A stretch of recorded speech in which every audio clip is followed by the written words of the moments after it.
মালদায় বাংলার বাড়ির টাকা উপভোক্তার নয়, যাচ্ছে ভুতুরে অ্যাকাউন্টে। সরকারি প্রকল্পে আরো এক জালিয়াতি চক্র।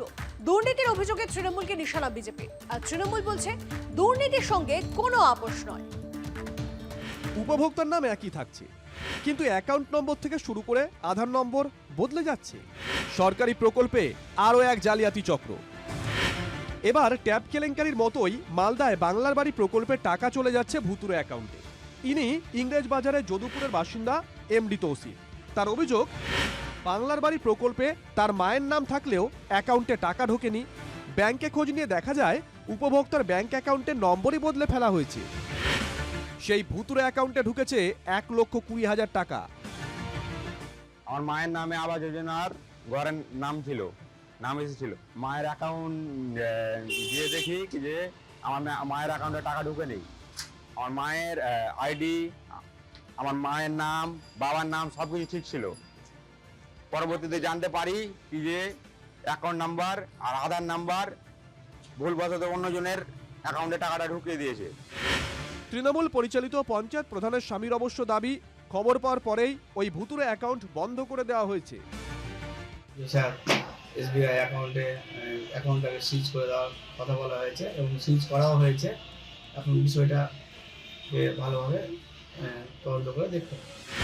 কিন্তু সরকারি প্রকল্পে দুর্নীতির অভিযোগ উঠতেই তৃণমূলকে চোর বলে নিশানা করেছে বিজেপি। ট্যাব দুর্নীতি, কম্পিউটার দুর্নীতি একই সিস্টেমে হয়েছিল, শুধু আধার কার্ড আর সিস্টেম পাল্টিয়ে দিয়ে কোটি কোটি টাকা দুর্নীতি হয়েছিল। কিন্তু দুর্নীতি হলে কি হবে?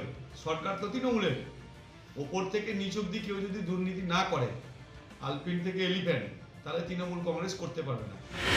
আর তৃণমূল বলছে দুর্নীতির সঙ্গে কোনো আপোষ নয়। যে কোনো মূল্যে এই ধরনের কোনো রকম করাপশন, কোনো রকম মানি স্কুইজের কোনো যদি অভিযোগ থাকে, সেটাকে খতিয়ে দেখে যে দোষী তাকে কঠোর থেকে কঠোরতম শাস্তির ব্যবস্থা করতে হবে। সরকারি প্রকল্পে নাম নথিভুক্ত করার জন্য উপভোক্তারা তাদের আধার কার্ড, ব্যাংকের পাসবই সহ একাধিক নথি জমা দেন। সেই তথ্যে কি করে জালিয়াতি করা হচ্ছে? তাহলে কি সরকারি দপ্তরেই দুর্নীতির ঘুঘুর বাসা? সুব্রতোষ ভট্টাচার্যের রিপোর্ট, TV9 বাংলা। রাস্তায় ক্ষোভের ক্ষত আর নেতাদের হাতে তাপ্পির ট্রোলে। তা সে গ্রামীণ রাস্তা হোক বা রাজ্য সড়ক, দিকে দিকে ভরসা সেই তাপ্পি। এটা একটা আশা রয়েছে, সামনে ভোট আসছে, নেতা প্রধানরা করছে না তো হবে কি করে? তাদেরকে বলতে গেলে আমরা খারাপ। একসঙ্গে দুই মেদিনীপুরের মানুষের কথা।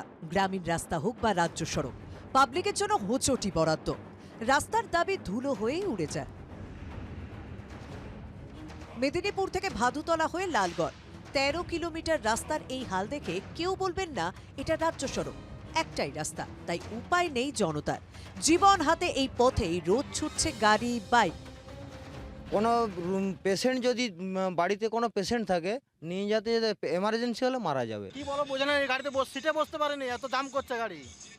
এমার্জেন্সি গাড়ি খুব কষ্ট হচ্ছে, ডেলিভারিগুলো এমন কষ্ট হচ্ছে মেয়েদের, সে কি বলে বোঝায়। সামনে ভোট আসছে, হয়তো ভোটের আগে রাস্তাটা ঠিক করে দিতেও পারে, পরবর্তীতে কি হবে এটা একটা আশা রয়েছে। সামনে ভোট আসছে, ভোট আসছে, নেতারা প্রতিশ্রুতির ঝুলি নিয়ে তৈরি। বিরোধী দলের নেতা বলছেন পথের দাবিতে পথে নামবেন, আর জেলার পূর্ত কর্মাধ্যক্ষ আবার কেন্দ্রীয় বঞ্চনার আওয়াজ তুলছেন। প্রশাসন শুধুমাত্র মিথ্যা প্রতিশ্রুতি দিয়ে সেই প্রতিবাদ বা প্রতিরোধটা তারা তুলে দিয়ে আবার যেই সেই অবস্থা। হয়তো এই নির্বাচনে আগে সম্ভব নয়, আপনার প্রধানমন্ত্রী সড়ক যোজনার রাস্তা সেটাও আটকে দিয়েছে। জাতীয় সড়ক থেকে এবার যাওয়া যাক গ্রামের পথে, সেখানেও যে হোঁচটের পর হোঁচট। পাঁশকুড়ার মেচো গ্রাম, নারকেল ফাটিয়ে পথশ্রী 3 প্রকল্পে রাস্তার কাজ শুরু হয়েছিল, কিন্তু পথশ্রী 4 প্রকল্পের কাজ শেষের পথে। অথচ মেচো গ্রামের 1700 মিটার রাস্তা আর হলো না। বরাদ্দ হয়েছিল 1,47,00,000 টাকা। উল্টে প্রশ্ন করলেই হুমকির অভিযোগ। আজ বলছে ইট পড়বে, কাল বলছে বালি পড়বেন, তো হচ্ছেই ভোট দিয়ে জিতাও তো সব হয়ে যাবে। তাদেরকে বলতে গেলে আমরা খারাপ। বলতে গেলে আমি যদি কোনো কাজে যুক্ত থাকি, সে কাজ থেকে আমাকে সাসপেন্ড করে দিবে। প্রতিদিন প্রায় 5 থেকে 7,000 মানুষের যাতায়াত এই পথে। এখন ভোটের মরশুম, তাই পথের ধারে রাজনীতির আলতো ছোঁয়া। ভোটের সামনে তারা নারকেল ফাটিয়ে মানুষকে আশ্বাস দিয়ে ভোট নেওয়ার জন্য সেখানে উদ্বোধন করেছে। তারপরে যেই ভোটে চলে গেছে মানুষের কথা তেমনি ভুলে গেছে। পঞ্চায়েত সমিতির নিজস্ব তহবিল থেকে ওই রাস্তাকে আপাতত মানুষের পথ চলাচল করবে, কিন্তু পথশ্রী করে রাস্তাটা তৈরি। দুই এলাকার মানুষই লক্ষ্য করছেন তাদের পথের দাবিতে আপাতত তাপ্পির প্রলেপ দেওয়ার ব্যবস্থা হচ্ছে, কিন্তু ভোটের প্রলেপ নয়। মানুষের চাই স্থায়ী সমাধান। দেবব্রত সরকার ও কনিষ্ক মাইতির রিপোর্ট, TV9 বাংলা।